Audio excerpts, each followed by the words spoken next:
John, what's up, man? What up, man? How you doing? Good, good. All set to get started here? Yep. Perfect. All right, John, go ahead and lead us off. Hey, John, it's John Scott. I just want to start simple. Off your first game in quite some time, how are you feeling? And just did you have some sort of time to reflect on what it meant to get back after what you've gone through? Yeah, I mean, after the game, I was emotional. It was a long journey back. And I'm just happy we got the W. And, I mean, there's some things I need to work on. And I'm excited to get back out here and practice and doing it. And how are you feeling? I'm all right. And with Cody now progressing like he's in the mix, do you see yourself shifting, or is that still up in the air? I mean, that's not up to me. That's up in the air. Right now, I'm getting ready to play the Seahawks, and that's all I'm worried about. And then obviously this past weekend was your first game, but it was the best the running game has played and been effective. When you looked at tape and maybe just a feel from you being out there on the field, what was the difference and what allowed you guys to be so successful? I believe it was just, like I said on, I think it was last Thursday, we were able to, on last Wednesday, go pretty live and work on our footwork and just getting our techniques corrected and getting them panned out right. And I mean, credit to Bobby and our offensive line coaches for getting that done. And have you guys been doing that? Because Devin mentioned the one-on-one or 1-0 versus 1D. That carried over into this week, and how frequent has that become? I think last week was the first week, I believe. Definitely the first week since I've been back, and yeah, I think it helped us. Cool. Thanks, John. Thank you. Hey, John, Thad Brown, good to see you, man. I What up, want to Thad? ask, I appreciate it. Want to ask, you guys saw so many defensive back heavy defenses last week against the Patriots. How much different is it for you blocking, especially at the second level, a D-back instead of a linebacker or a DN? Obviously, you have the size advantage, but it's a much smaller target and a much quicker target to hit. It's easier. Once you get your hands on them, you can really just throw them around. Seattle won't be like that. They got some good old vets in there.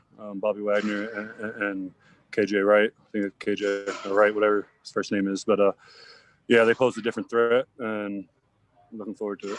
Is it really just as simple as, you're trained to pull around a corner and see a linebacker or come off a D tackle, get down to the second level, and when you see a D back, you're like, oh, great, this is going to be fine. Is it really that simple? Yeah, I mean, there are just spots, some of our play calls, some of our zone schemes or our pin and pull stuff. Sometimes you don't know how the defense is going to react if the safety's going to be coming down, and then you might be on a safety. It all depends on, who has the force on the defense and how the defense is playing it. So, there's just spots when you get out there and sometimes you don't even know who you're blocking until out there, but usually you get a feel. Cool. Thanks, man. Appreciate it. Hey, John, Adam from 7ABC. Thanks for taking the time. Good to see you. What up, Adam? Not much.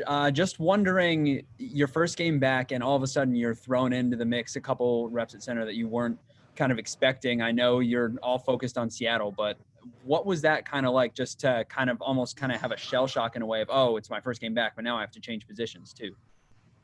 I mean, it's probably beneficial, to be honest.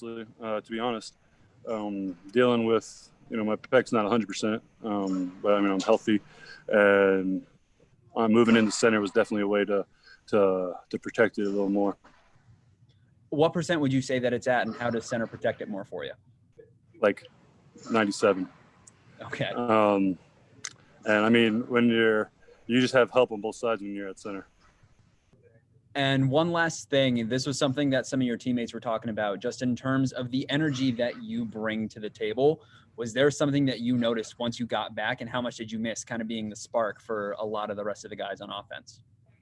I mean, the one thing that definitely stood out the most was I thought it would be harder to play without fans.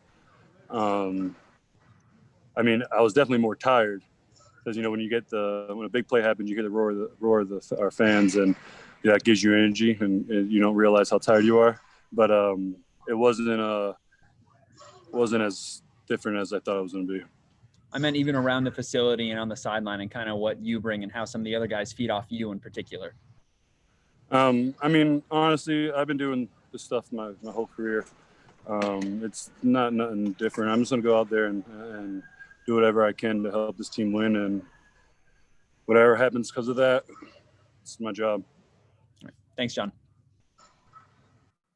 Hey, John, Mike Catalana in Rochester. How you doing, Mike? Good. When you talk about getting tired, everybody sees there are times when you guys go with pace, you go faster, and there's advantages, but you're the lineman. What's it like when you're playing with speed like that? Both the advantage of maybe keeping them off, but it's got to wear on an offensive lineman when you're playing like that. I mean, I'm used to it. Definitely in college, we played with tempo, and out in Oakland when I was there, we did definitely have some tempo. The good thing about it is the defensive line rotates a lot more than the offensive line is. So we're usually, I would say, in better game condition. So being able to keep one of their defensive lines in, it makes our job easier when they get tired. And sometimes the pass rush is not as volatile as it can be. And one other thing, the touchdown last week with Zach Moss, it appeared you grabbed him and helped try to toss him into the end zone. Did you have a little talk, Zach, about that afterward? Is that something I don't know if you could practice? Like, how does that work like that? I mean, so it was an outside zone to the right, and I kind of got jammed up on the 3 technique, and I was trying to run over to get my linebacker. I might have got a little hand on him to push him a little bit, and then Zach cut off of him, and I mean, he was just right there, so I just grabbed him and yoked him up, and then Brian came in from the back, and I saw Brian in like a last second kind of thing. I saw Brian, so I knew just to kind of torque my body and just let the momentum of Brian hitting Zach just throw him in there. Now, you almost got a touchdown last year on that recovery. Do you think you should get a third of the touchdown, you and Winters and Moss split that? No, let Zach have that. I'll get one eventually. All right, thanks a lot. What's up, John? How you doing? Matt, what up? So, I wanted to ask you about this because, one of the things your teammates always talk about is, how well you see the game, how smart you are, communication, all that stuff. Deion Dawkins signed a contract extension, and by all accounts, he's just playing better than he ever has before. I mean, how good has he been, and how important has that been to the offense's success through 8 games? I mean, it's really important. Deion is there's just some things that he can do that a lot of people cannot. Take our outside zone, for example.